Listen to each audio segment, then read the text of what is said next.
Tambak ba ang mga plastic sa paligid? Yung mga plastic bottles, balat ng sitsirya, galon at tambak ng plastic na akala mo walang silbi? Ka-farmer, wag mong itapon. Pwede mong pagkakitaan yan.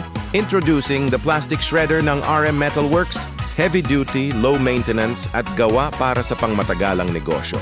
Kayang durugin ang HDPE, LDPE, PET, PVC at PP plastics. Mabilis, pantay at matipid sa kuryente. Imagine mo to kanegosyo. Bawat plastic na dati patapon lang.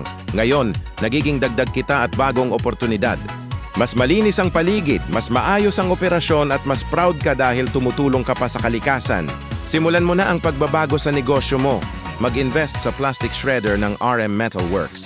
Matatagpuan kami sa Barangay Lomboy, Talavera, Nueva Ecija. Nagde-deliver kami door-to-door sa Luzon at nag-ship nationwide. May promo, gift vouchers at higit pi 10,000 discount pa.